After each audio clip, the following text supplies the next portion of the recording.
اور ویسے جب حضرت جبرائیل آتے تھے انسانی شکل میں، وہ ایک بالکل دوسری شکل ہے۔ وہ تو یہ کہ حضرت داہیہ کلبی جو ہے رضی اللہ تعالیٰ عنہ، وہ بہت حسین صحابہ میں سے بہت صحیح حسین انسان تھے، ان کی شکل میں بالعموم ان کی صورت میں حضرت جبرائیل آتے تھے، لیکن وہ وحی نہیں شمار ہوتی۔ ہم نے ام السنہ وہ حدیث جس میں جبرائیل آئے اور حضور نے فرمایا جبریل تھے جو تمہیں تمہارا دین سکھانے آئے تھے، لیکن وہ قرآن میں نہیں ہے، ام السنہ ہے، قرآن نہیں ہے۔ البتہ یہ کہ حضرت جبرائیل کو ان کی اصل ملکی شکل میں حضور نے اپنی ان آنکھوں سے 2 مرتبہ دیکھا ہے۔ ایک مرتبہ بالکل آغاز میں، جبکہ حضرت جبرائیل جو ہیں ایسے ظاہر ہوئے، حضور اتر رہے تھے غار حرا سے، جبل نور سے، تو آپ کو آواز آئی یا محمد۔ یہ پہلی وحی کے بعد جو فترت ہوئی ہے، کچھ عرصے کے لیے وحی رکی رہی، اس وقت واقعہ پیش آیا۔ آپ نے سامنے دیکھا، پیچھے دیکھا، کوئی نہیں، نظر کوئی نہیں آیا۔ پھر تھوڑی دیر آپ چلے گئے، شاید مجھے کوئی دھوکہ لگا ہے، ایسی میں نے سنا ہے، کوئی آواز نہیں تھی۔ پھر آیا یا محمد، پھر دیکھا 2-3 مرتبہ کوئی نظر نہیں آیا، کچھ خوف سا محسوس ہوا۔ تیسری مرتبہ یا محمد، تو اچانک حضور کی نگاہ اوپر اٹھی، تو حضرت جبرائیل فرشتے کی جو اصل شکل ہے اس میں وہ تھے افق پر، اور پورا افق بھرا ہوا تھا۔ تو اصل ملک کی صورت میں حضرت جبرائیل کو حضور نے اس وقت دیکھا، اور ایک دیکھا ہے پھر عند سدرۃ المنتہا، شب معراج میں، جب ساتھ آئے ہیں لے جانے کے لیے انسانی شکل میں تھے۔ کوئی سواری بھی ایسی تھی جس کو کہ براق کہا جاتا ہے، وہ بھی محسوس شے تھی، لیکن یہ کہ جہاں انہوں نے کہا 7ویں آسمان پہ جا کر کہ بس اب آگے میری گنجائش، اب آگے آپ کو اکیلے جانا ہے، اس سے آگے اگر میں گزرا میرے پر جل جائیں گے، بے سوز تجلا بے سوز پرم، اگر یکسر منہ برتر پرم، اگر میں نے اب اس سے آگے ایک بال برابر بھی میں آگے بڑھا تو میرے پر جل جائیں گے، تب آگے آپ کا کام۔ اس وقت بھی وہ ان کی اصل شکل میں ظاہر ہوئی حضرت جبرائیل علیہ السلام۔ یہ بات اس لیے ضروری ہے کہ جیسے محدثین جو ہیں وہ اس کی تحقیق کرتے ہیں کہ حضور سے کس نے سنا، اس سے جو روایت کر رہا ہے کہ میں نے اس صحابی سے سنا جو تابعی ہے، آیا ان کی ملاقات بھی ثابت ہے کہ نہیں؟ تابعین کے طبقے کا ایک شخص وہ ہے کہ جس کی عمر ابھی 6 برس کی تھی کہ وہ صحابی فوت بھی ہو گئے، اور وہ کہہ رہا ہے میں نے ان سے سنا، تو پھر وہ حدیث جو ہے محدثین اس کو قبول نہیں کریں گے۔ وہ دیکھتے ہیں کہ لنک جو ہے مضبوط ہونا چاہیے، روایت ہے نا ان فلاں ان فلاں ان فلاں، حضور سے فلاں صحابی نے سنا، اس نے سنا، اس تابعی نے سنا، یہ لنک جو ہے یہ ملاقات ثابت ہونی چاہیے۔ تو چونکہ جو حدیث اللہ ہے، یہ قرآن کیا ہے؟ حدیث اللہ، یہ حدیث ہے، احسن الحدیث اللہ الذی انزل احسن الحدیث کتابا متشابہا مثانیہ، یہ ہم پڑھ چکے ہیں سورہ زمر میں۔ اس حدیث کا یہ حدیث اللہ سے کس نے سنا؟ جبرائیل نے۔ جبرائیل سے کس نے سنا؟ محمد نے۔ تو ان کی ملاقات ثابت ہے۔ اصل ملکی شکل میں حضرت جبرائیل کا دیکھا جانا اس اعتبار سے بہت اہم ہے، اس لنک کو اسٹیبلش کرنے کے لیے اس کو یہاں پہ بیان کیا جا رہا ہے۔ ما ضل صاحبکم وما غوا، تمہارے یہ ساتھی ہے لوگوں، یہ محمد نہ بہکے ہیں اور نہ بے راہ ہوئے ہیں، نہ بھٹکے ہیں۔ وما ينطق عن الهوى، اور یہ جو کچھ کہہ رہے ہیں اپنے جی سے نہیں کہہ رہے، خواہش نفس سے نہیں کہہ رہے، ان هو الا وحی یوحی، نہیں ہے یہ مگر وحی جو ان کی طرف کی جا رہی ہے۔ علمہ شدید القوی، انہیں تعلیم دی ہے، سکھایا ہے اس نے جو بہت طاقتور والا ہے۔ یہاں حضرت جبرائیل ہیں جو مراد ہے۔ علمہ شدید القوی، یہ قرآن کس نے سکھایا محمد کو؟ شدید القوی، ذو مرۃ، وہ بڑا زور آور ہے، فاستوی، وہ سیدھا ہوا، وہو بالافق الاعلی، اور افق اعلیٰ کے اوپر وہ محمد کو نظر آ رہا تھا صلی اللہ علیہ وسلم۔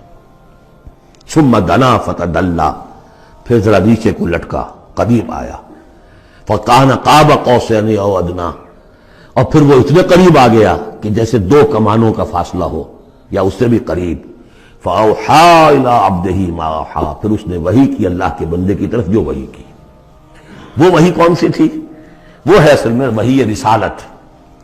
وحی نبوت جو تھی وہ تو شروع میں آ چکی، اس کے بعد یہ فترت ہو گئی تھی، کچھ وقفہ پڑ گیا تھا۔ شروع میں وحی جس سے کہ حضور کی نبوت کا ظہور ہوا ہے، وہ تو ہے اقرا بسم ربک الذی خلق خلق الانسان من علق اقرا وربک الاکرم الذی علم بالقلم علم الانسان ما لم یعلم.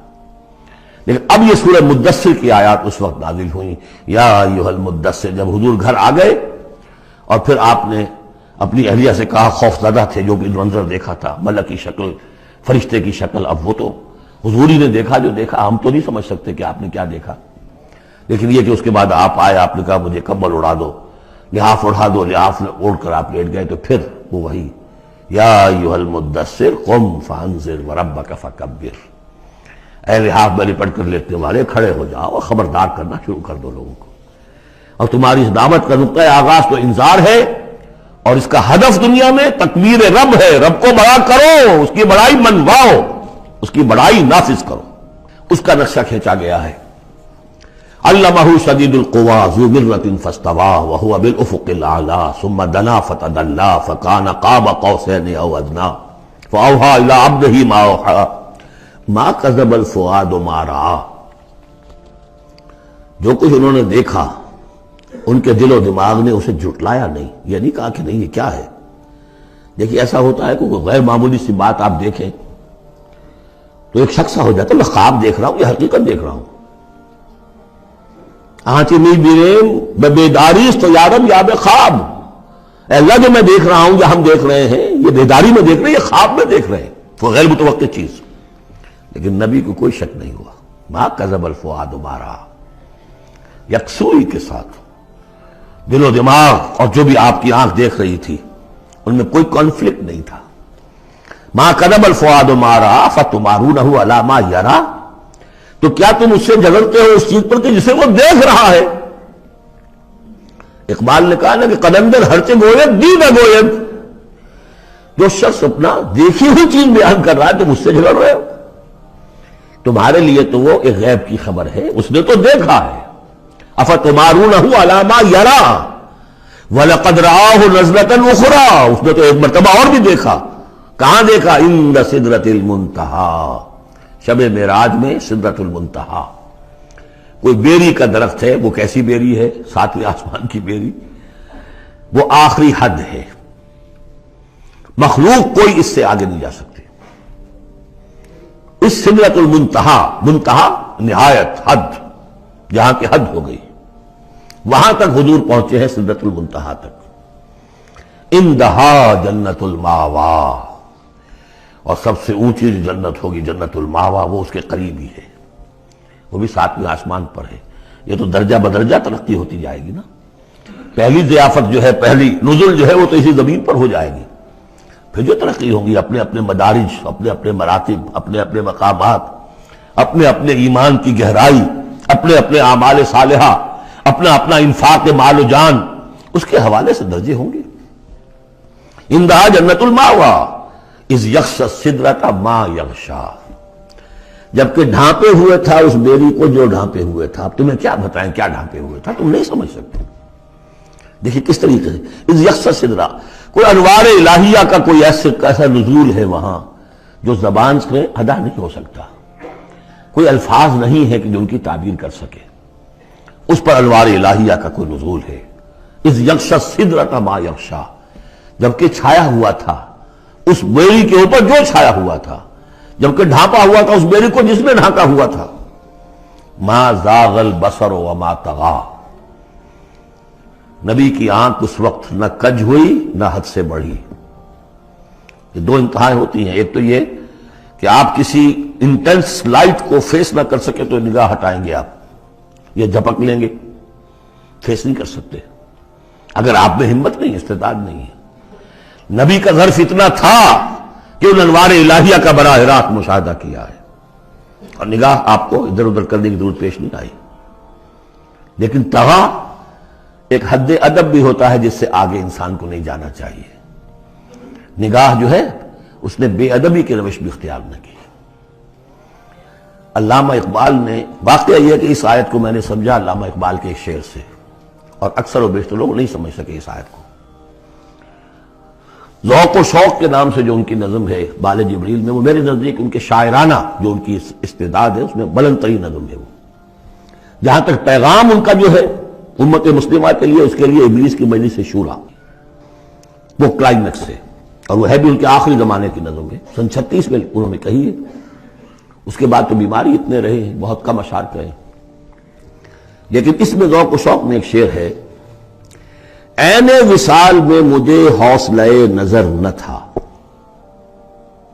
عین وصال میں مجھے حوصلہ نظر نہ تھا، گرچہ بہانہ جو رہی میری نگاہ بے ادب، میری نگاہ بے ادب بہانہ تلاش کرتی رہی کہ میں مشاہدہ براہ راست کروں، حالانکہ عین وصال ہے اس وقت، لیکن یہ کہ میرے اندر حوصلہ نہ تھا کہ میں حسن کا براہ راست مشاہدہ کر سکوں۔ عین وصال میں مجھے حوصلہ نظر نہ تھا، گرچہ بہانہ جو رہی میری نگاہ بے ادب۔ یہاں ان دونوں چیزوں کے برعکس بات ہے جو اقبال اپنے بارے میں کہہ رہا ہے۔ میں تو بے ادب بھی ہوں، اور میں تو چاہتا تھا کسی طریقے سے حد ادب سے تجاوز کر کے دیکھوں، لیکن میرے اندر تو حوصلہ نہیں تھا۔ محمد میں وہ حوصلہ تھا، دیکھا ہے، براہ راست دیکھا ہے، نگاہ جما کر دیکھا ہے، لیکن ایک حد سے تجاوز نہیں کیا، حد ادب کے اندر رہے۔ ما زاغ البصر وما طغى لقد رأى من آیات ربہ الکبریٰ، دیکھا انہوں نے اپنے رب کی عظیم ترین آیات کو۔ اب وہاں جا کر جو مشاہدہ ہوا ہے وہ تو اللہ کی عظیم ترین آیات کا ہے، اور اسی سے در حقیقت دلیل ہے ام المومنین حضرت عائشہ صدیقہ رضی اللہ تعالی عنہ اور حضرت عمر رضی اللہ تعالی عنہ کا جو قول ہے۔ شب معراج میں بھی حضور نے اللہ کو نہیں دیکھا، اللہ کی عظیم ترین آیات کو دیکھا، جو تجلی تھی اس وقت اللہ کی۔ حضرت عائشہ صدیقہ کا کہنا تو یہ ہے کہ نور لا یرا، وہ نور ہے، دیکھے کیسے جا سکتا ہے۔ بہرحال وہاں بھی قرآن جو کہہ رہا ہے وہ یہ نہیں کہہ رہا ہے کہ اللہ کو دیکھا، نہیں، جیسے کہ وہ جو شب معراج میں پہلا سفر کا حصہ تھا زمینی، مسجد حرام سے مسجد اقصی تک، سبحان الذی اسریٰ بعبدہ لیلا من المسجد الحرام الى المسجد الاقصی الذی بارکنا حولہ لنریہ من آیاتنا، وہاں پر بھی اللہ نے اپنی آیات کا مشاہدہ کرایا، لیکن وہ زمینی آیات ہیں اللہ کی، وہ برکات جو ہے زمینی ہیں۔ یہ تجلی جو ہو رہی ہے یہ ہو رہی ہے اس سدرۃ المنتہا پر، آخری حد ہے، مخلوق کی آخری حد ہے، اس سے آگے کہیے حرم ہے، حریم ذات ہے اللہ کی، جس میں کسی غیر کا کوئی دخل ممکن نہیں۔ اس حد پر جا کر جو وہاں تجلیات باری تعالیٰ تھے ان کا مشاہدہ کیا ہے۔ لقد رأى من آیات ربہ الکبریٰ۔